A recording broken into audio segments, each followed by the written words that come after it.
guys! Kung napanood ninyo ang ating huling video tungkol sa Modular Distance Learning Parents Orientation, nabanggit doon ang learning kit na kung saan kasama dito ang modules na ipamamahagi para sa ating mga mag-aaral. Marami sa ating mga magulang na pag sinabing modular learning ay module lang ang dadalhin sa bahay at sasagutan ng mga bata. Ngayon, malalaman natin kung ano pa ang dadalhin o makukuha ng mga magulang bukod sa modules. Sa video na ito, ipapaliwanag rin kung ano ang learning kit at ang mga nilalaman nito at kung paano i-fill out o sasagutan ang mga ito. Ano ba ang learning kit? Ang learning kit ay bahagi ng pamamaraan sa modular distance learning na kung saan naglalaman ito ng mga bagay na makakatulong sa pag-aaral ng bata.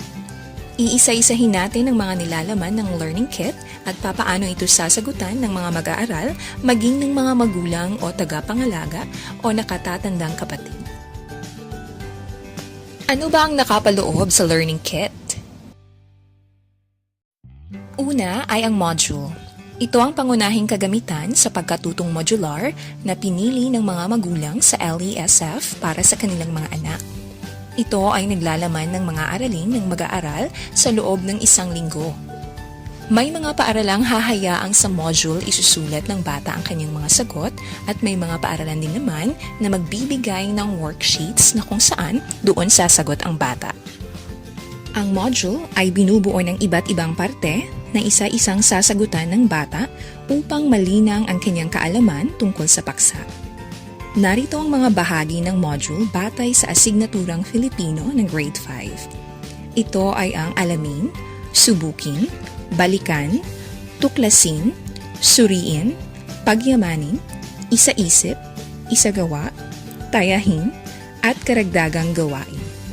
Matapos sagutan ng mag-aaral ang module, ay ibabalik ito ng kanyang magulang, tagapangalaga o nakakatandang kapatid sa kanyang guro sa itinakdang oras at araw.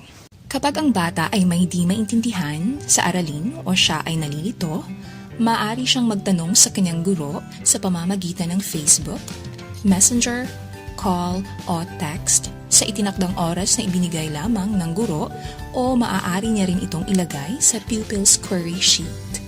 Ito ay kasama sa learning kit na ipapadala ng guro sa mga bata. Ang Pupils Query Sheet ay kasama sa learning kit na ibibigay ng mga guro sa mga magulang.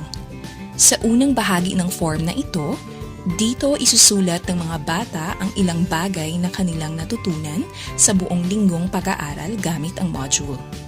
Dito rin nila isusulat kung sila ay nangangailangan pa ng karagdagang impormasyon tungkol sa isang paksa at kung mayroon silang isa o higit pa na paksang hindi naintindihan.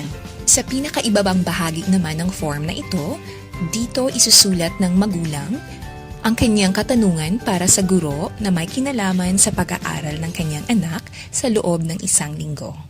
Matapos sagutan ng bata ang module, maaring silipin ito ng magulang, tagapangalaga o nakakatandang kapatid upang malaman ito kung nasagutan ba ng bata ang lahat ng bahagi ng module at isusulat ito sa Individual Learners Progress Report. Ang Individual Learners Progress Report ay isa rin sa mga nilalaman ng learning kit. Ito ay isang checklist na ang tanging sasagot ay ang magulang, tagapangalaga o nakakatandang kapatid base sa napag-aralan at nasagutang aralin ng bata sa module, kung ito ba ay natapos o hindi. Ipapadala rin ng guro kasabay sa learning kit ang class program. Ito ay magsisilbing gabay ng magulang at bata sa pag-aaral sa ipinadalang module. Makikita ng bata at ng magulang ang kaukulang schedule sa isang araw depende sa learning scheme na napili ng paaralan o guro. Maaari nila itong sundin bilang gabay sa pag-aaral ng bata sa isang buong linggo. At ang lahat ng nabanggit na kasama sa learning kit ng mag-aaral, pati na rin ang kanilang portfolio bilang output sa mga gawaing ipinagawa sa module ay ibabalik ng magulang, tagapangalaga o nakakatandang kapatid sa guro pagkatapos ng 1 linggo sa takdang oras at araw.